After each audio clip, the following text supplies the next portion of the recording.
Les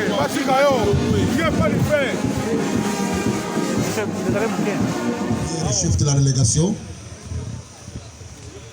leurs excellences, mesdames et messieurs les ministres, monsieur le gouverneur de province, chers invités, aujourd'hui c'est une journée spéciale et nous sommes dans une manifestation officielle. Nous allons commencer par l'hymne national. J'invite donc la musique à se préparer pour l'hymne national.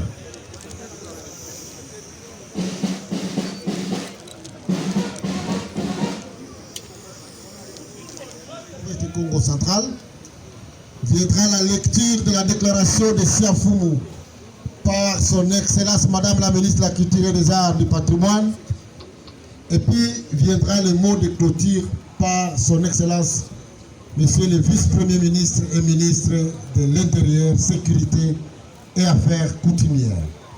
Nous allons devoir demander à tous les intervenants de respecter le temps qui leur est imparti. Donc pour le gouverneur de province, ce mot est de 3 minutes. Sa Majesté Foumou Difima, ce mot est de 5 minutes. Ministre de l'Intérieur, Sécurité, Décentralisation et Affaires coutumières, leurs excellences, madame et monsieur le ministre du gouvernement central, son excellence, monsieur le conseiller principal du chef de l'État, honorables députés nationaux, provincial en charge du tourisme, monsieur le représentant de l'UNESCO en République démocratique du Congo, distingués invités à voter de ses qualités. C'est pour moi un honneur et un grand plaisir de m'adresser très cordialement à cette auguste assemblée aujourd'hui, à l'occasion de la célébration de la journée du souvenir de la traite négrière et de son abolition qui se déroule en Siafoumou dans le territoire de Mwanda au Congo central. Et comme disait Gérard Bagné, notre richesse, ce sont nos souvenirs. Fin de citation. La question de la traite négrière de nos ancêtres constitue et garde des souvenirs que nous devons garder tous les jours. Excellences, permettez-moi de vous souhaiter la bienvenue dans cette ville de Mwanda, précisément en Siafoumou, et vous remercie d'être au rendez-vous de cette cruciale et importante question de la traite négrière.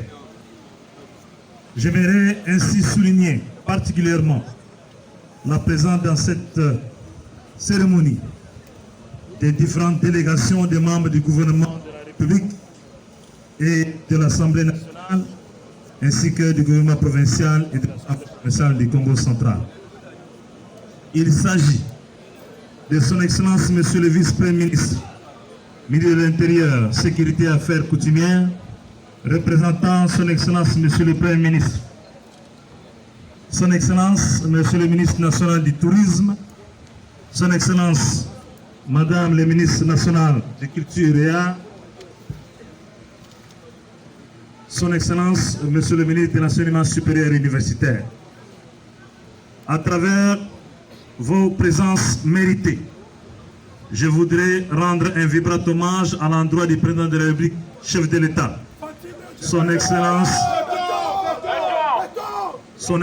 M. Félix Antoine Tshisekedi Tshilombo, pour avoir non seulement accueilli avec ferveur l'idée de la tenue de ces assises en bénéficiant de la présence des membres de son gouvernement, mais aussi et surtout pour tous ces efforts inlassables qu'il ne cesse de déployer pour la paix et le développement de notre pays.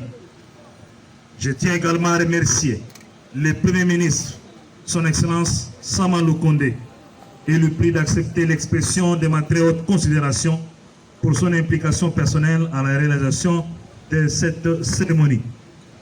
Excellences, honorables, distingués invités, se réunir pour la célébration de la Journée internationale du souvenir de la traite négrière et son abolition en Siafoumou, Ceci constitue un moment de prise de connaissance et de conscience, d'échange et de débat sur tous les enjeux liés à cette problématique.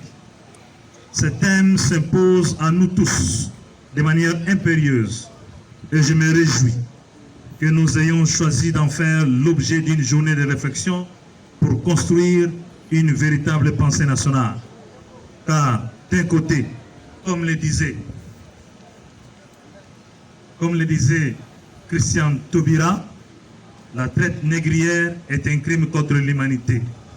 Et de l'autre côté, plusieurs autres affirment si l'Afrique s'enlise aujourd'hui dans son développement, c'est aussi à cause et parce que plusieurs de ces générations, fils et filles, lui ont été arrachés. Excellences, honorables, distingués invités, mon rôle n'étant que protocolaire, c'est de vous souhaiter la bienvenue à tous dans la province cosmopolite du Congo central. Je laisse aux différents acteurs principaux de donner de la substance à cette importante journée. Je vous remercie.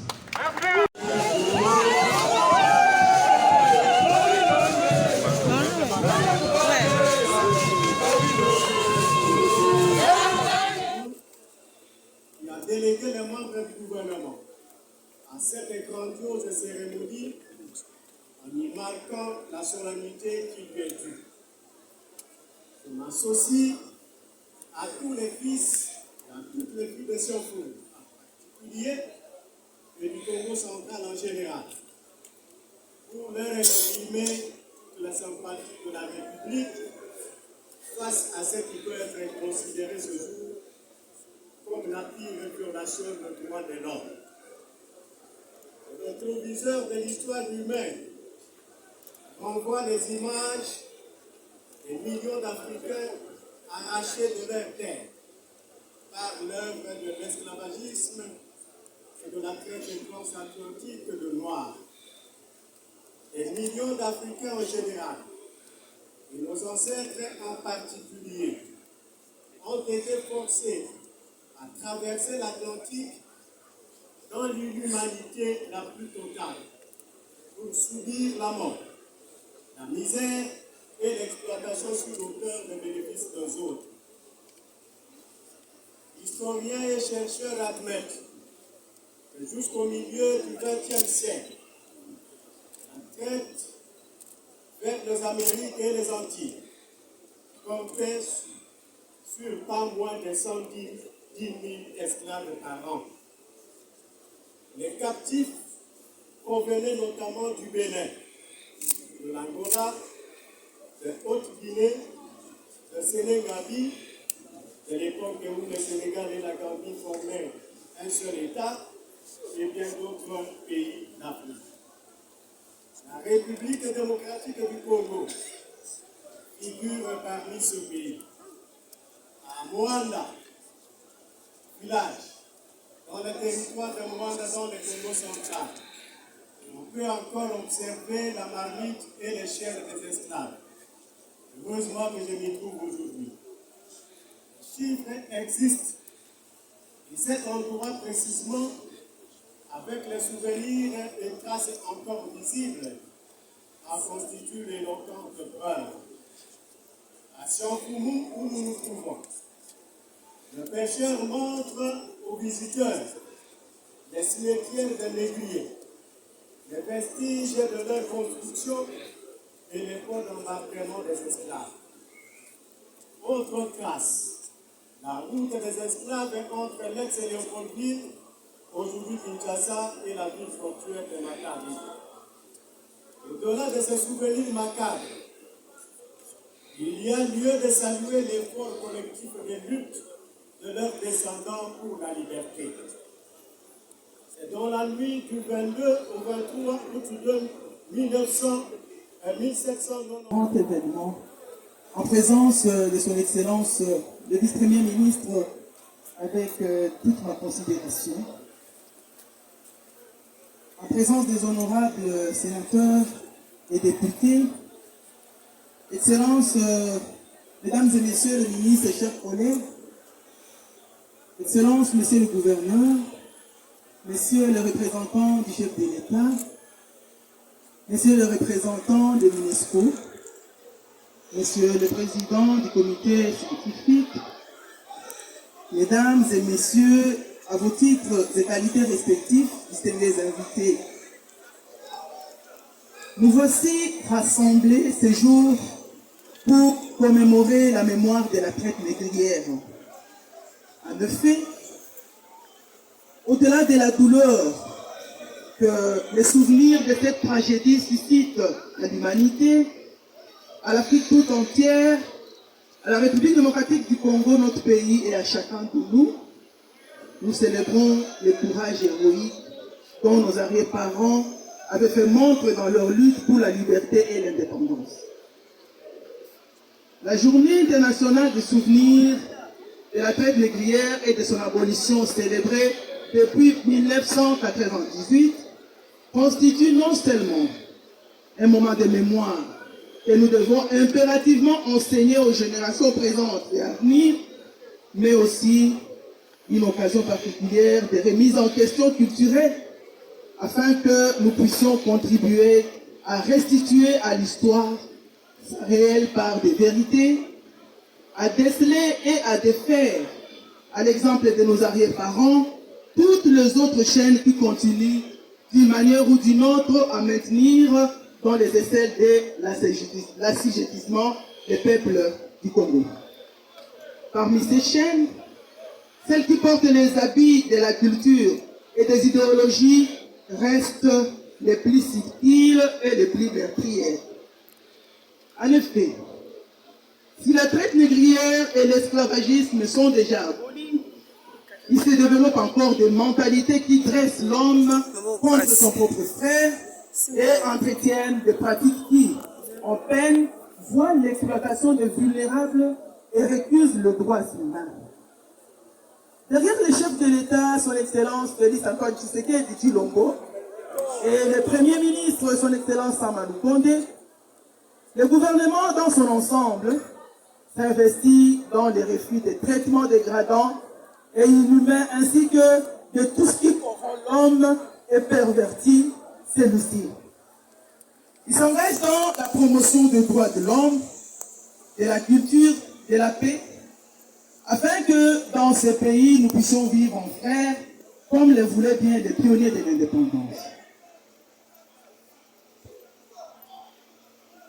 Les enfants, les femmes, les personnes handicapées, j'en passe, tous doivent être pris en charge. Et ainsi, chacun de nous aura sa place dans notre société réconciliée avec elle-même.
C'est d'abord impressionnant parce que vous devez savoir que de heureuse mémoire, nous devons reconnaître que nous qui sommes de l'institution de Mwanda, c'est ici que nous avons transféré nos ancêtres qui sont partis ailleurs dans notre nation. Et vous devez savoir que c'est aussi un moment de tristesse parce qu'on peut avoir des larmes lorsqu'on voit ce site ici et que c'était cette traversée où on a mené les esclaves.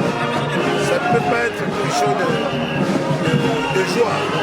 Et donc aujourd'hui, on a honoré ces gens-là. Par le touchement de l'UNESCO, nous disons merci. Bien entendu aussi, nous devons remercier le ministre du Tourisme pour cet acte, le fait de reconnaître, parce qu'il est d'ici, il est du territoire de Mwanda, et nous ne pouvons que le remercier, parce qu'aujourd'hui, ce site de Koumbi devient un site touristique.